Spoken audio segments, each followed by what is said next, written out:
Hello friends, welcome to S M study point. Friends, আজকে আমরা আলোচনা করব হিস্ট্রি থেকে টেট 2 এবং এসটিজিটি দুটোর মধ্যে টপিকটা আছে আমাদের কাছে। আজকে টপিকটা হলো আকবর থেকে কিছু গুরুত্বপূর্ণ প্রশ্নোত্তর। প্রশ্নোত্তর কেন প্রশ্নোত্তর? তাই আমরা আগে আমার ইউটিউব চ্যানেলের মধ্যে ক্লাসটা দেওয়া আছে, কনসেপ্টের ক্লাসটা। তোমরা যদি চাও কনসেপ্টের ক্লাসটা দেখে আসতে পারো। কনসেপ্টের ক্লাসটা দেখে আসলে কোনো অসুবিধা হবে না, প্রত্যেকটা কোশ্চেনই তোমরা মনে রাখতে পারবে এবং পরীক্ষাতে আসলে অবশ্যই আনসার করতে পারবে। একদম গুরুত্বপূর্ণ, আমাদের কাছে 50-র উপরে কোশ্চেন আছে। আকবর থেকে কোশ্চেন আসলে তোমরা অবশ্যই আনসার করতে পারবে। ক্লাসটা খুবই গুরুত্বপূর্ণ হতে চলেছে, তোমরা কোশ্চেনগুলি দেখলে বুঝতে পারবে যে কোশ্চেনগুলি কতটা ইম্পর্টেন্ট। তাহলে চলো আমরা স্টার্ট করছি। আমাদের কাছে প্রথমে যে কোশ্চেন আছে আমরা আগে দেখে নিব। আমাদের কাছে প্রথম যে কোশ্চেন আছে, দেখো, আকবর কবে জন্মগ্রহণ করেন? তাহলে আকবর কবে জন্মগ্রহণ করেন? আনসার হবে, দেখো এখানে 1542 খ্রিস্টাব্দে আকবর জন্মগ্রহণ করেন। আমাদের কাছে 2 নম্বর কোশ্চেন কি আছে, আকবরের জন্ম কোথায় হয়েছিল? তাহলে আমাদের কাছে আনসার হবে সিন্ধুর অমরকোটে আকবরের জন্ম হয়েছিল। ঠিক আছে, নেক্সট আমাদের কাছে নাম্বার 3। নাম্বার 3 কি বলা হয়েছে দেখো, তোমরা ধৈর্য সহকারে ক্লাসটা দেখো, আশা করি তোমাদের প্রত্যেকেরই কাজে আসবে। আর ক্লাসটা দেখার পরে যদি তোমাদের কাছে মনে হয় ক্লাসটা কাজের ভালো লেগেছে, তোমরা বিভিন্ন জায়গাতে ক্লাসটা শেয়ার করে দেবে। তাহলে চলো, আমাদের কাছে 3 নাম্বার কি বলা হয়েছে, আকবরের মাতার নাম কি ছিল? ঠিক আছে, তো দেখো আনসার এখানে কি আছে, আকবরের মাতার নাম ছিল হামিদা বানু বেগম। ঠিক আছে, আমাদের কাছে নেক্সট 4 নাম্বার, হুমায়ুনের মৃত্যুর সময় আকবর কোথায় ছিলেন? ঠিক আছে, আনসার দেখো এখানে বলা হয়েছে হুমায়ুনের মৃত্যুর সময় আকবর পাঞ্জাবে ছিলেন। কোথায় ছিলেন? পাঞ্জাবে ছিলেন। নেক্সট 5 নাম্বার কোশ্চেন কি আছে, আকবর কত বছর বয়সে সিংহাসনে বসেন? দেখো এখানে দেওয়া আছে, আনসার দেওয়া আছে 14 বছর বয়সে আকবর সিংহাসনে বসেন। ঠিক আছে, কোনো কোনো বক্সের মধ্যে 13 বছরে দেওয়া আছে, কিন্তু আমি যে বক্সের মধ্যে পেয়েছি 14 বছর পেয়েছি। দেখো নেক্সটে কি আছে, নেক্সটে আছে আমাদের কাছে 6 নাম্বার। 6 নাম্বারে কি বলা হয়েছে দেখো, হিমু কে ছিলেন? ঠিক আছে, হিমু কে ছিলেন? আনসার হবে হিমু ছিলেন আদিল শাহের সেনাপতি। ঠিক আছে, নাম্বার 7, হিমু কি উপাধি ধারণ করেছিলেন? আনসারটা আমরা নিচে দেখব। দেখো হিমু বলা হয়েছে হিমু, উত্তরটা হলো দেখো, হিমু দিল্লি এবং আগ্রা দখল করে বিক্রমাজিত উপাধি ধারণ করেছিলেন। ঠিক আছে, 8 নাম্বার, বৈরাম কাকে ছিলেন? ঠিক আছে, বৈরাম কাকে ছিলেন? উত্তর হবে আকবরের নাবালক অবস্থায় অভিভাবক ছিলেন বৈরাম কা। একদম গুরুত্বপূর্ণ কোশ্চেনগুলো, তোমরা ভিডিওটা স্কিপ না করে প্রথম থেকে শেষ পর্যন্ত দেখো। আকবর থেকে যদি কোশ্চেন আসে তোমরা অবশ্যই আনসার করতে পারবে, আর প্রত্যেক বছর আকবর থেকে একটা কোশ্চেন এসে থাকে। দেখো আমাদের কাছে 9 নাম্বার কি আছে, দ্বিতীয় পানিপথের যুদ্ধ কবে কাদের মধ্যে সংগঠিত হয়েছিল? ঠিক আছে, আনসার কি হবে দেখো, 1556 খ্রিস্টাব্দে আকবর এবং হিমুর মধ্যে দ্বিতীয় পানিপথের যুদ্ধ হয়েছিল। ঠিক আছে, নেক্সট কি আছে দেখো, 10 নাম্বার কোশ্চেন। 10 নম্বরে বলা হয়েছে পানিপথের দ্বিতীয় যুদ্ধ কে জয়ী হন? পানিপথের দ্বিতীয় যুদ্ধে কে জয়ী হয়েছিল? উত্তর হলো পানিপথের দ্বিতীয় যুদ্ধে আকবর জয়ী হয়েছিল। ঠিক আছে, নেক্সট কোশ্চেন, হিমুকে কে স্বহস্তে হত্যা করেন? হিমুকে কে স্বহস্তে হত্যা করেছিল? উত্তর হবে আকবর স্বহস্তে হিমুকে প্রকাশ্য সভায় হত্যা করেছিল। ঠিক আছে, আকবর নিজেই প্রকাশ্য সভার মধ্যে এই যে হিমুকে হত্যা করা হয়েছিল। নেক্সট কোশ্চেন 12 নম্বর, অপরিচ্ছন্ন বিদেশি কাকে বলেছেন? ঠিক আছে, তাহলে দেখো, মেবারের মহারানা উদয় সিংহ মুঘল সম্রাট আকবরকে অপরিচ্ছন্ন বিদেশি বলেছিলেন। কে বলেছিল? মেবারের যে রানা উদয় সিংহ, এই আকবরকে এই কথাটা বলেছিল।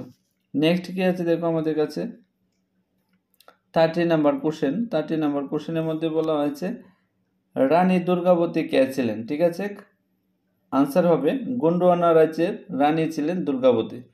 ঠিক আছে, নেক্সট কোশ্চেন, গোন্ডওয়ানা রাজ্যে কোথায় অবস্থিত? মধ্যপ্রদেশে গোন্ডওয়ানা রাজ্য অবস্থিত। কোথায় অবস্থিত? মধ্যপ্রদেশে। নেক্সট কোশ্চেন, রানী দুর্গাবতী কেন বিখ্যাত? কেন বিখ্যাত ছিল? দেখো এখানে বলা হয়েছে গোন্ডওয়ানা রাজ্যের স্বাধীনতার স্বার্থে তার আত্মত্যাগের জন্য রানী দুর্গাবতী বিখ্যাত। নেক্সট কোশ্চেন কি আছে দেখো, 16 নাম্বার আমাদের কাছে কোশ্চেন, চাঁদ বিবি কে ছিলেন? আনসার হবে দেখো, আহমেদনগরের রাজকন্যা ও বিজাপুরের সুলতানের বিধবা মহিষী ছিলেন চাঁদ বেবি। ঠিক আছে, নেক্সট কোশ্চেন কি আছে, আকবরনামা গ্রন্থের লেখক কে? আমরা প্রত্যেকেই জানি আবুল ফজল হলো আকবরনামা গ্রন্থের লেখক। ঠিক আছে, নেক্সট কোশ্চেন কি আছে দেখো, মুঙ্গ কথার অর্থ কি? ঠিক আছে, দেখো আনসার কি হবে, মুঙ্গ কথার অর্থ হলো দুঃসাহসী। মুঙ্গ শব্দ থেকে মুঙ্গল শব্দের উৎপত্তি হয়েছে। ঠিক আছে, নেক্সট কি আছে দেখো আমাদের কাছে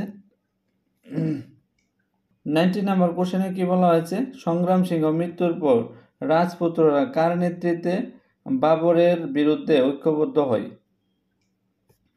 দেখো উত্তর হবে গোয়ালিয়রের অধিপতি মেদিনী রায়ের নেতৃত্বে বাবরের বিরুদ্ধে ঐক্যবদ্ধ হয়। নেক্সট কি আছে দেখো আমাদের কাছে 20 নম্বর, বাবর কত বছর দিল্লি শাসন ক্ষমতায় অধিষ্ঠিত ছিলেন? ঠিক আছে, বাবর মাত্র 4 বছর দিল্লির শাসন ক্ষমতায় অধিষ্ঠিত ছিলেন। দেখো যদিও টপিকটা ছিল আকবর থেকে, এখানে কিছু কিছু কোশ্চেন রিলেটেড আছে বাবরের সঙ্গে, এই জন্য বাবরের কোশ্চেন আসছে। ঠিক আছে, 21 নম্বর দেখো, 21 নম্বরে কি বলা হয়েছে, মুঘল সাম্রাজ্যের প্রকৃত প্রতিষ্ঠাতা কে ছিলেন? মুঘল সাম্রাজ্যের প্রকৃত প্রতিষ্ঠাতা ছিলেন আকবর। দেখো এমন প্রত্যেকটা বিষয়ের মধ্যেই দেখবে একটা ছিল প্রতিষ্ঠাতা আর একটা হলো প্রকৃত প্রতিষ্ঠাতা। যেমন দিল্লি সুলতানের মধ্যে সুলতান বংশের প্রতিষ্ঠাতা কে? কুতুবউদ্দিন আইবক। যখন প্রকৃত প্রতিষ্ঠাতা বলবে তখন হবে ইলতুৎমিশ। সেমভাবে এখানে যখন মুঘল সাম্রাজ্যের প্রতিষ্ঠাতা বলবে তখন হবে বাবর, আর প্রকৃত প্রতিষ্ঠাতা হলে আকবর হবে। ঠিক আছে, তোমরা এইভাবে মনে রাখবে। নাম্বার 22, হলদিঘাটের যুদ্ধ কবে কাদের মধ্যে হয়? কারেক্ট আনসার কি হবে দেখো, 1556 খ্রিস্টাব্দে আকবর ও রানা প্রতাপের মধ্যে হলদিঘাটের যুদ্ধ হয়েছিল। নেক্সট কোশ্চেন কি আছে দেখো, রানা প্রতাপ কোন যুদ্ধে মুঘলদের কাছে পরাজিত হয়? উত্তর হবে হলদিঘাটের যুদ্ধে রানা প্রতাপ মুঘলদের কাছে পরাজিত হন। ঠিক আছে, নেক্সট কোশ্চেন দেখো,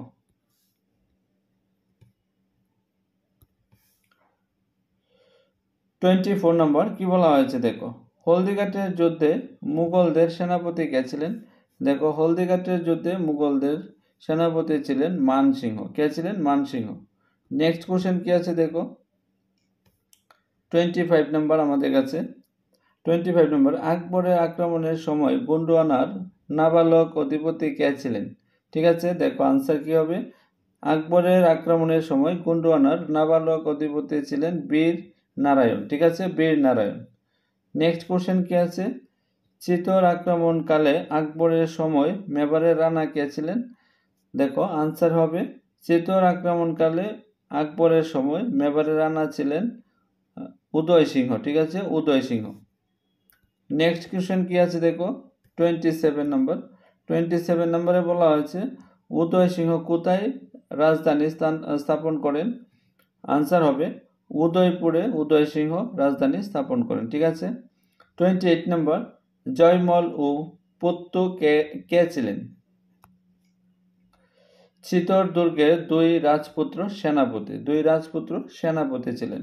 দেখো 29 নম্বর, উদয় সিংহের মৃত্যু কবে হয়? উদয় সিংহের মৃত্যু কবে হয়েছিল? আনসার হবে 1572 খ্রিস্টাব্দে উদয় সিংহের মৃত্যু হয়। নেক্সট কোশ্চেন কি আছে দেখো, 30 নম্বর,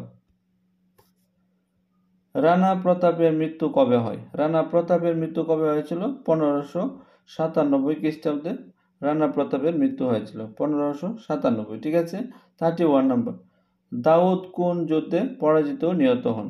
কারেক্ট আনসার কি হবে, দাউদ রাজমহলের যুদ্ধে পরাজিত নিহত হন।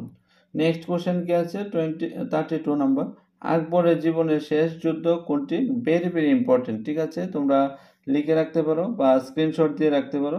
1601 খ্রিস্টাব্দে দেখো আকবরের জীবনের শেষ যুদ্ধ আশিরগড় দুর্গ। ঠিক আছে, 33 নম্বর কোশ্চেন, মঞ্চবকতার অর্থ কি? মঞ্চবকতার অর্থ হলো পদমর্যাদা। কি? পদমর্যাদা। দেখো নেক্সট কোশ্চেন 34 নম্বর, ফ্রাসুয়া বানিয়ে কে ছিলেন? ঠিক আছে, দেখো আনসার হবে ফ্রাসুয়া বানিয়ে ছিলেন একজন ফরাসি চিকিৎসক ও পর্যটক। ঠিক আছে, নেক্সট কোশ্চেন কি আছে দেখো, 35 নম্বর, চৈতক কি? ঠিক আছে, রানা প্রতাপের বিখ্যাত ঘোড়ার নাম হলো চৈতক। ঠিক আছে, দেখো 36 নাম্বার, টোডরমল কে ছিলেন? আনসার হবে টোডরমল ছিলেন আকবরের রাজস্ব মন্ত্রী। ঠিক আছে, আকবরের রাজস্ব মন্ত্রী। প্রায় সময় কোশ্চেনটা পরীক্ষাতে এসে থাকে। আকবরের রাজস্ব মন্ত্রীর নাম কি? টোডরমল। নেক্সট আমাদের কাছে কোশ্চেন 37 নাম্বার, চিতা কোন রাজপুত্র রাজা আকবরের বশ্যতা স্বীকার করেননি? ঠিক আছে, আনসারটা হবে মেবারে মহারানা প্রতাপ সিংহ আকবরের বশ্যতা স্বীকার করেননি। ঠিক আছে, কোশ্চেনটা এইভাবে হওয়ার কথা ছিল যে কোন রাজপুত্র রানা আকবরের বশ্যতা স্বীকার করেনি, তাহলে আনসারটা হবে মহারানা প্রতাপ সিংহ। নেক্সট কোশ্চেন কি আছে দেখো, নেক্সট কোশ্চেন হলো আমাদের কাছে 38 নাম্বার, মনসবদারির কথার অর্থ কি? দেখো আনসার হবে মনসবদারির কথার অর্থ হলো পদমর্যাদা। 39 নাম্বার, মনসবদারির প্রথা কি এবং প্রথম কোথায় চালু হয়? ঠিক আছে, কোথায় চালু হয়েছিল? দেখো আনসার হবে যে মনসবদারির প্রথা মূলত সাময়িক ব্যবস্থা এবং এই প্রথা পারস্যে প্রথম প্রচলিত ছিল। ঠিক আছে, পারস্যে প্রথম প্রচলিত ছিল। নেক্সট কোশ্চেন কি আছে দেখো আমাদের কাছে 40 নাম্বার কোশ্চেন, আকবর কি উদ্দেশ্যে মনসবদারির প্রথা চালু করেন? কি উদ্দেশ্যে? দুর্নীতি দমন করার উদ্দেশ্যে মনসবদারির প্রথা চালু করেছিল। ঠিক আছে, নেক্সট কোশ্চেন কি আছে দেখো আমাদের কাছে 41 নাম্বার, তোমরা ভিডিওটা স্কিপ না করে প্রথম থেকে শেষ পর্যন্ত দেখো, খুবই কাছে আসবে। 41 নাম্বার, দিন-ই-ইলাহি প্রতিষ্ঠাতা কে করেন বা কে ছিলেন?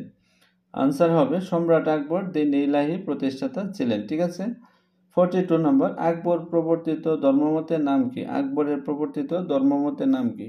আকবরের প্রবর্তিত ধর্মমতের নাম ছিল দিন-ই-ইলাহি। ঠিক আছে, দেখো সুলহ-ই-কুল বলতে কি বুঝো? ঠিক আছে, সুলহ-ই-কুল বলতে সর্বধর্ম সহিষ্ণুতা বোঝায়। ঠিক আছে, এখানে ল কথাটা উঠেনি, দেখো বানানটা এটা কারেক্ট হবে। ঠিক আছে, নেক্সট আমাদের কাছে কি আছে দেখো 44 নাম্বার, 44 নম্বরে কি বলা হয়েছে দেখো,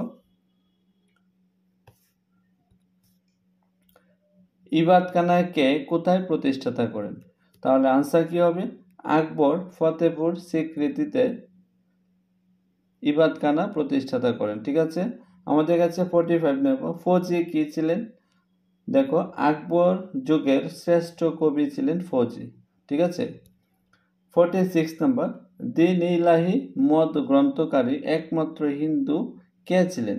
একমাত্র হিন্দু কে ছিলেন? দেখো উত্তর হলো আকবরের সভাসদ বীরবল ছিলেন হিন্দু দিন-ই-ইলাহি মত গ্রহণকারী একমাত্র হিন্দু। ঠিক আছে, নেক্সট কি আছে দেখো আমাদের কাছে 47 নম্বর, মেবারের রাজাদের উপাধি কি ছিল? দেখো আনসার হবে মেবারের রাজাদের উপাধি ছিল রানা।